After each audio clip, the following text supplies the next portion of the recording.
Welcome to Savidge Kitchen. Today, we're doing a little cooking. I know we do a lot of DIY liqueurs. Today, we are going to do a DIY Luxardo cherry. If you are unfamiliar, this to me is just the ultimate cocktail garnish. I love a Luxardo cherry. We're not necessarily trying to improve on what I consider perfection. I just want to show you a way to do it at home. If you have cherry trees, this is a great way to preserve your cherries. Also, if you are a baker, these cherries are incredible as a pie or tart filling or over ice cream, over pancakes. They're super, super versatile. So let's get into it. Let's start with tools that you're gonna need for this one. A scale. You can probably get away without a scale. I'm gonna give you some equivalent measurements, but the easiest, fastest, and most accurate way to do this is definitely with a kitchen scale. You're gonna want a plate, a bowl, either something glass or ceramic that you can put in the fridge or the freezer to get cold. I'll explain why later. Something to juice some lemons with, a cherry pitter, knife, cutting board, and then a heavy bottomed, high-sided pot Dutch oven.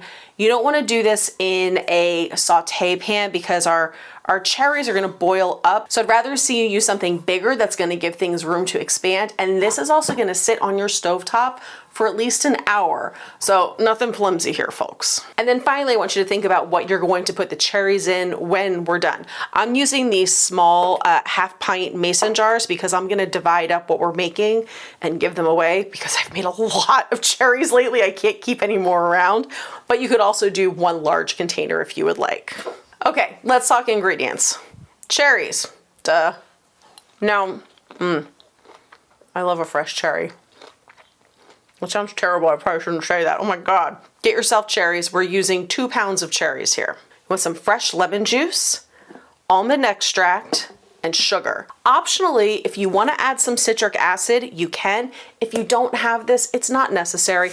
I wouldn't go buy a whole giant thing of citric acid for this, but if you do have it, you can add it and we'll explain how and why. You know, and to that end, the almond extract is also optional. I do think it adds something to this, but if you don't have it and don't feel like buying another ingredient, it's okay. Cherry, sugar, and lemon. That's all you really need. All right, so let's talk about cherries a little bit because Luxardo cherries are famous for their flavor. Same thing with their liqueur. It is a maraschino, as Americans pronounce it, maraschino, as Italians pronounce it. Actually, they probably pronounce it in a much more lyrical, beautiful way than I did, maraschino.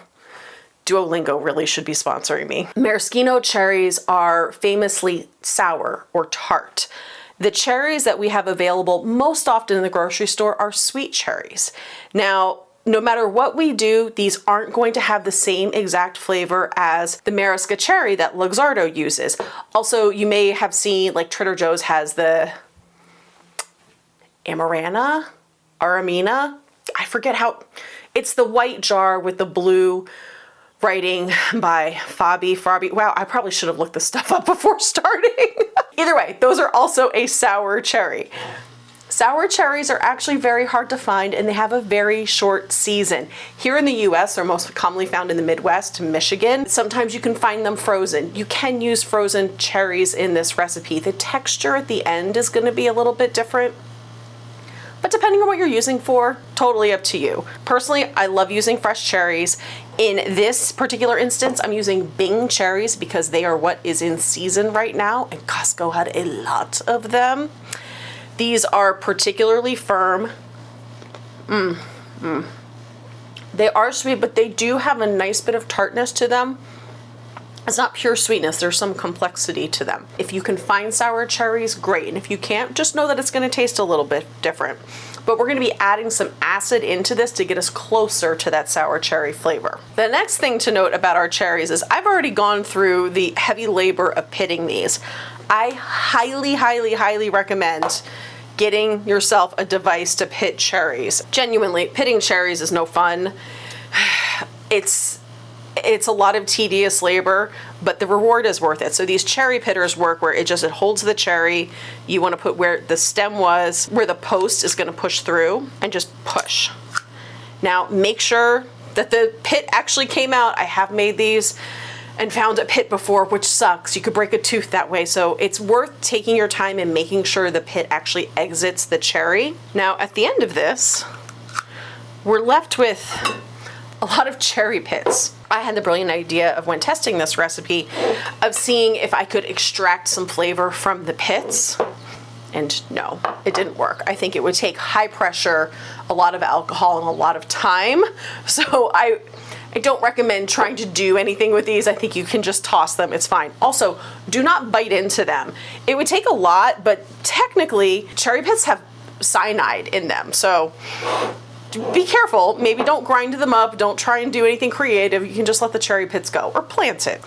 Now to measure. So we started this process with 2 pounds of cherries, but now that we've pitted them, that final weight is gonna be lighter. So first thing I wanna do is take a bowl onto my scale. Let's zero this out. I'm gonna do this in grams because I get yelled at a lot by all of you for doing things in imperial, which, sorry, the US is on imperial instead of metric.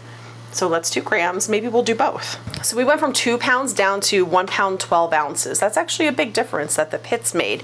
If we're doing this in grams, that's 820 grams. Now, the important thing here isn't necessarily how many cherries I have in this bowl. It's that you are adding an equal amount of sugar to an equal amount of cherries. So you can scale this very, very easily. If you just want to start with 1 pound of cherries, whatever that weighs after you remove the pits is how much sugar you're going to add.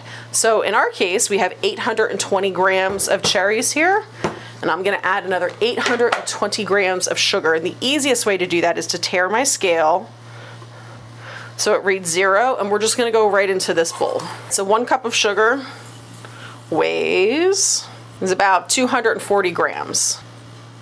Yeah, 822, not bad. All right, so we took about 3.5 cups of sugar there. Now, it doesn't have to be like super, super precise. It's okay. This is one of those recipes that's very forgiving. It's just easier, I think, to go ahead and measure out the sugar. So if you want to do this at home and you don't have a scale, start with 2 pounds of cherries, take out the pits, add 3.5 cups of sugar. It'll get you close enough. Next step, we want to add some lemon juice. Now, if you look at the ingredients on the maraschino cherry jar, it is, Jesus, I'm at that age where I have to put things away for me to read it. Cherry sugar, Marasca cherry juice, glucose, citric acid, natural color, maraschino flavor.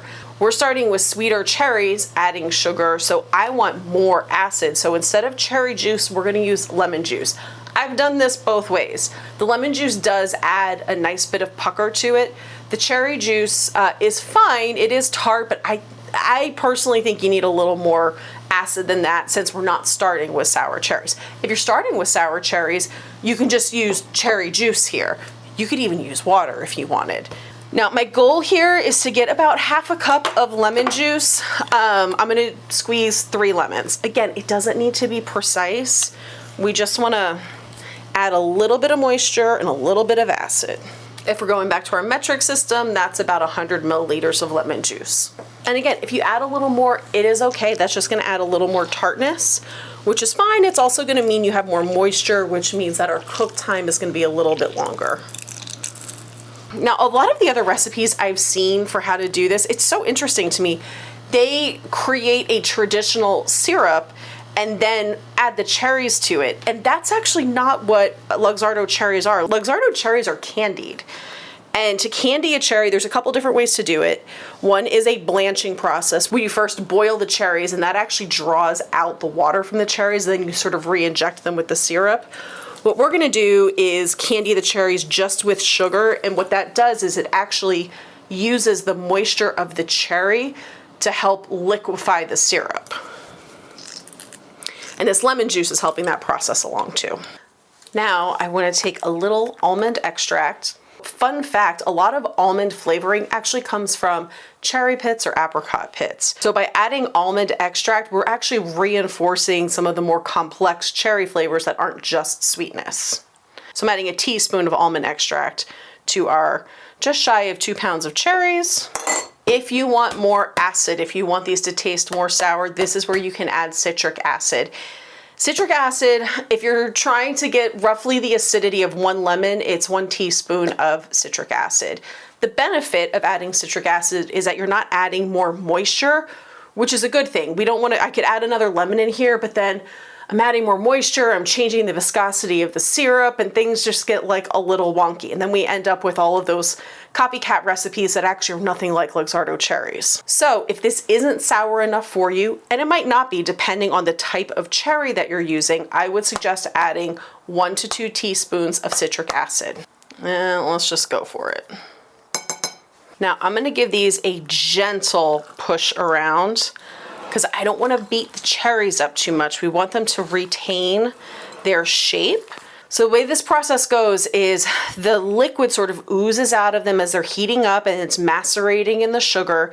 And then the cherries sort of reconstitute themselves with the syrup that they're bathing in. It's all quite magical. I've also seen a lot of recipes online that call for including the Luxardo cherry liqueur. You don't have to do that. Some of these recipes say that the cherries get their flavor from the liqueur.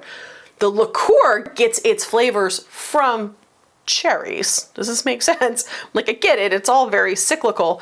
You absolutely can add this, but you don't have to. And this is a quite delicious and expensive liqueur. It's not going to change the flavor that much unless you add a significant amount of it. And also, if you want to be able to use these for non-alcoholic options, it's just as good to leave it out. More important, I would say, is the almond extract. You get a lot of this very similar flavors in this that you do with this. Into our pot we go. Now, as you can see, these cherries only take up about 1.5 inches in the pan. We have these very high walls.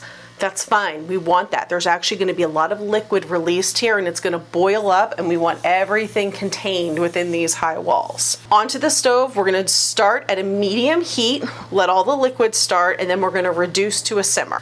So in the beginning of cooking, I like to add the lid on. You're not gonna leave it on the entire time. Just while things are getting started, what the lid does is trap the heat inside and recirculate it around the cherries. That's gonna help everything liquefy. Patience is a virtue here. This is gonna hang out for at least an hour on the stove. It's better to take this process low and slow than to try and rush it. And now a word from our sponsor. This video today was brought to you by Savidge Kitchen Provisions. You may have heard of us. We create craft syrups for coffee, for cocktails, for cookery. Versatile and delicious, these syrups will knock your socks off. But Jessica, what could I possibly use a syrup for? Let me tell you. Cocktails, yes, obviously. Coffee, of course. Mocktails, there's such a big mocktail movement right now, and all of these make wonderful, wonderful mocktails.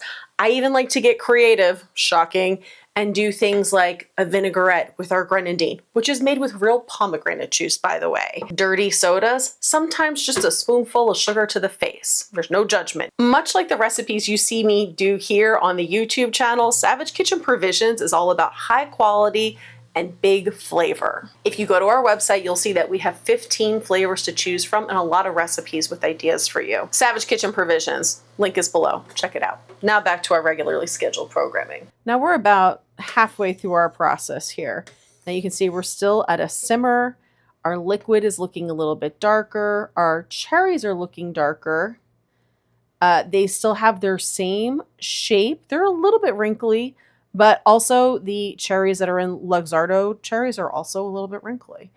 Now, what you can see here, part of this is because it's still hot, but our liquid is very, very thin.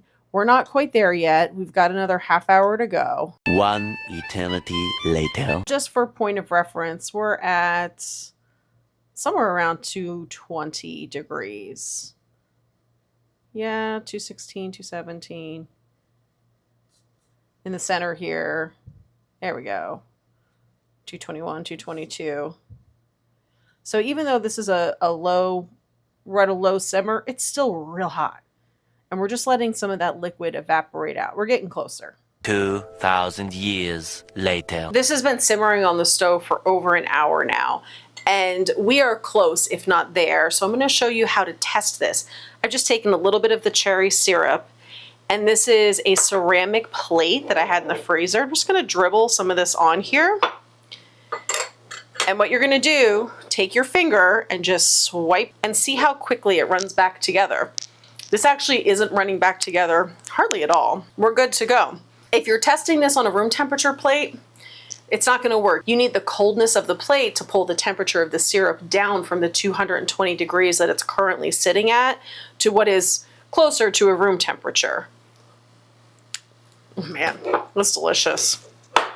All right, let's get it into jars. Now I have sanitized jars. These have already been cleaned.